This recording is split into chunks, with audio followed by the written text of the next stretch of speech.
Okay, think back. That last time you felt it, that sudden, almost electric jolt of attraction. You see someone maybe across the room, maybe online, and just like that, everything else kind of fades. Your heart does that weird, jumpy thing. You feel, I don't know, floaty, excited, maybe a tiny bit anxious. Mm-hmm. That raw chemistry feeling. Yeah, exactly. Raw, undeniable. But Yeah. here's where we need to dig a bit deeper. What about when that huge magnetic pull is towards someone who, well, let's be honest, sets off all your internal The alarms? red flags. Right. They're chaotic, maybe totally unavailable emotionally, or perhaps they bring out the worst in you somehow. And yet the attraction is still there, sometimes intensely so. We've all been there, I think. Fixated on that person we know, logically, isn't the right path. And it's in that gap, that tension between the feeling and the logic, where things get really interesting psychologically. So the big question isn't just, are they right for me? It's more, what is this intense attraction to this person telling me about myself? What's the uncomfortable truth here? That's often the million-dollar question. And yeah, that uncomfortable truth. Often it's buried in our past. In the shadows, you could say. Sometimes that magnetic pull, it's really rooted in old emotional wounds, maybe even trauma. And the kicker is, we might be totally unaware of it. So it's not like we're trying to mess things up for ourselves. Not usually, no. Okay. It's more about these powerful, unseen psychological currents just steering the ship, guiding our attraction radar without us realizing it. So that's our mission for this deep dive today. We want to get into those forces. We're going to explore how our emotional history, our past experiences, shape who we get crushes on. And what those patterns mean. Exactly. What those repeating patterns reveal about our inner world, and, crucially, why we sometimes seem drawn to playing out old, often painful relationship dynamics again and again. Okay, let's unpack that. Because if you've ever caught yourself wondering, probably late at night, something like, why is it always this type? Or do I just have terrible taste? Right. Or am I some kind of magnet for drama? Then you're already noticing your own patterns. And those patterns, well, they're not just bad luck or coincidence. They're definitely not random. Psychologically speaking, you could think of them as little echoes from your psyche. Echoes. Yeah, echoes. Unconscious blueprints that are shaped by your early life, your key relationships, especially with caregivers, and yes, any significant past traumas. Most of the time, the why behind who we find attractive, it's operating completely beneath the surface of our conscious mind. So how do we understand that? Where do we look? We need to go deeper into something the psychiatrist Carl Jung, the founder of analytical psychology, called the shadow self. The shadow self. Okay, that sounds pretty dramatic, like something out of a fantasy novel. It does sound dramatic, Yeah. but it's actually a really fundamental idea in understanding ourselves. Yeah. Jung wasn't talking about an evil twin. He defined the shadow as basically everything we've decided we don't like or isn't acceptable about ourselves and then actively push away. Repress. So, like, what kind of things? Oh, repressed desires, habits we judge. Maybe personality traits like anger or neediness, impulses we deny having. It's the mental storage closet for all that rejected stuff. And this starts young. Often, yes. It gets formed in childhood as we learn, what gets us approval and what gets disapproval, what's okay to feel or show and what definitely isn't. Okay, so let's say I deny, I don't know, my own need to be in control. I push that down because I think it's bad. Does it just disappear? Not according to you. It doesn't vanish. Yeah, it just right. operates from the shadows. And often it gets projected onto other people. Projected? How? We might find ourselves really drawn to or maybe intensely irritated by people who openly show that trait we deny in ourselves, like that control freak you're inexplicably fascinated by. Ah, I see. So the attraction is kind of trying to deal with that denied part. Precisely. We're often drawn to the shadow, either in ourselves or projected onto others, because unconsciously we're trying to integrate that denied part, bring it back into the light. Or sometimes we're trying to resolve an old wound connected to that very trait. The source material used a really vivid example for this projection idea. Joe Goldberg from the show You. Oh, Joe's a perfect, if extreme, case study. He's the absolute embodiment of attraction, driven by deep, unresolved childhood trauma. He seems charming, right? At first. Intense, romantic. Textbook love bombing. Yeah. But underneath all that, subconsciously, he's on this relentless quest for the unconditional love and validation he never got as a kid. His childhood was tragic. And that dictates who he falls for. Completely. That need shapes his attraction. He doesn't see the actual women. He idealizes them. He projects this whole fantasy onto them. The perfect, nurturing, loving partner who can finally fix him, make him whole. She has to be everything his mother wasn't. Exactly. Everything his neglectful, damaging mother wasn't. But it's more complicated too, isn't it? The attraction isn't just about seeking what he lacked, it's also about him. Absolutely spot on. His obsessions also reflect the idealized version of himself he desperately wants to be. You know, the good guy, the protector, the one who deserves love. Which is completely at odds with his reality. In constant violent conflict with his actual shadow self. The narcissist, the control freak, the murderer. And the great irony, of course, is that we, the audience, see his destructive pattern immediately. It's crystal clear. But he doesn't. He's totally blind to it. Utterly blind. And that blindness, that's the really relatable part for most of us, isn't it? Yeah. It's so much easier to see these patterns in fiction or even in our friends' lives than it is to recognize our own. It really is. But if we can't face what we've pushed into the shadow, if we can't confront what's lurking there, well, we risk keep finding ourselves drawn to people who force that confrontation upon us. Often painfully. Often very painfully, yes. Through conflict or repeating old hurts. So that self-reflection, understanding your type, it's vital. It's step one towards realizing what psychological work you might still need to do. Your attractions are basically signposts. Okay, that makes a lot of sense.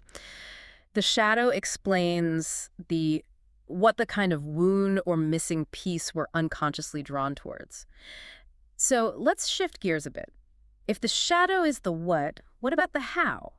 How does our brain make sense of that intense, sometimes illogical attraction? How do we justify it to ourselves? Right. We move from the deep unconscious stuff to something that feels a bit more cognitive, more like a rationalization process, even if it's still largely unconscious. This is the similarity attraction effect. Exactly. You know, a crush often feels completely random, like a bolt from the blue, puzzling even. Yeah. But research suggests attraction isn't random at all. It's often shaped by forces drawing us towards people who reflect aspects of ourselves, people who feel familiar, who seem similar. Okay, similarity makes sense for compatibility, but how does it explain being drawn to the wrong people? Well, what's really interesting is how much weight we give to certain similarities. Yep. It's not just about sharing hobbies. It's about feeling like you share something fundamental. Like core values. Precisely. And this connects to some fascinating research by Charles Chu at Boston University, published via the APA. Chu's team ran this study. They presented participants with a fictional person, James. Okay. And Jamin either agreed or disagreed with the participant on 5 pretty significant, often deeply held issues, things like abortion, capital punishment, gun control, animal testing, stuff people feel strongly about. So, big conviction topics, not just favorite colors. Right. They weren't just testing general likability. They were testing alignment on core beliefs. And what happened? How did people react to shaming based on agreement or disagreement? Well, here's the key finding. The attraction, the connection people felt toward Jamie when they agreed wasn't just about the agreement itself. It was stronger. The more the participant believed their own opinions came from something deep and unchangeable within them. Something innate. Yes, what the researchers called a personal essential core. The more you believe your views stem from your fundamental essence, the more intensely connected and attracted you feel to someone who shares those views. Wow. Okay, so there's a name for that kind of thinking. There is. It's called self-essentialist reasoning. It's the belief, often implicit, that each person has this underlying fixed core identity and essence that dictates who they are, what they value, what they believe. So it's not just, oh, cool, we both care about climate change. It's more like, It becomes, my deep concern for the planet stems from the core of who I am, my very essence. Since you share that concern, you must share my essence. We're connected on a fundamental level. it elevates simple agreement to something profound, cosmic almost. Exactly. It makes the connection feel incredibly meaningful, immediate, maybe even faded. Professor Chu put it perfectly. Our attraction gets this huge boost from the belief that the shared things are driven by something deep and essential within both of us. Okay, I can see how that would feel powerful, but I can also see how that could be really dangerous, right? Especially when we loop back to the trauma stuff. That's the critical connection. Because if you use this essentialist reasoning, we're similar on this deep level, therefore we're meant to be, it can blind you. Blind you to the red flags. Precisely. Shared values are good. They're important for healthy relationships.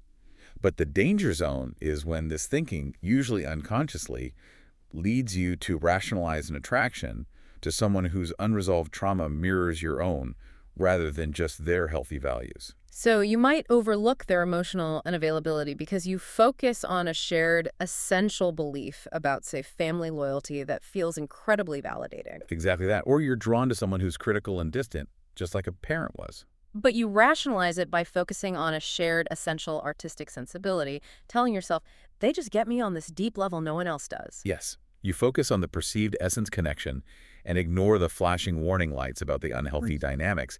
And we use that self-essentialist reasoning to kind of paint over the problems. We tell ourselves, yeah, but we have this fundamental connection, or they understand my struggles because their core, their essence is like mine. And the result, almost inevitably, you end up recreating those painful, unhealthy dynamics from your past. You're back in the same old pattern. Okay, but wait. If similarity is key, and we're looking for this essence, how do you tell the difference? How do you know if it's a genuine, healthy connection based on shared core values versus, just recognizing a familiar trauma pattern? That is the crucial question, isn't it? And it's subtle.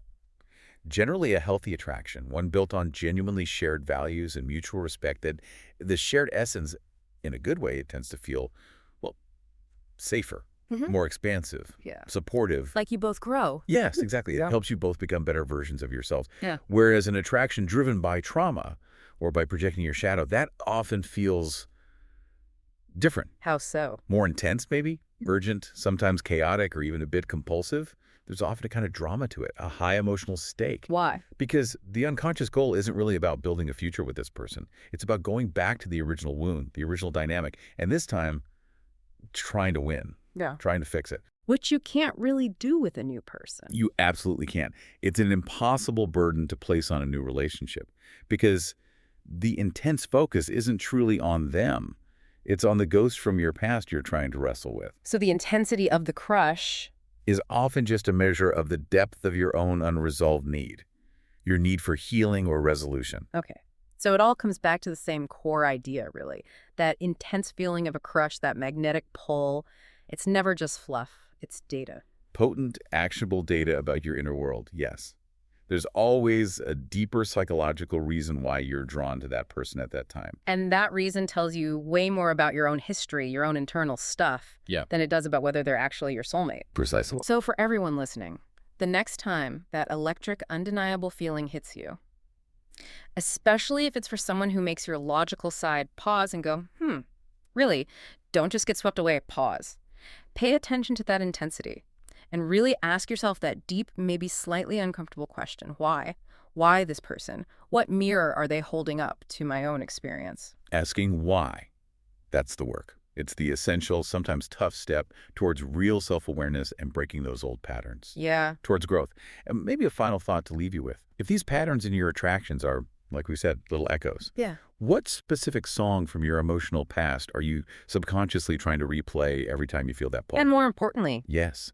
What would it take to finally change that tune, to write a completely new piece of music just for you?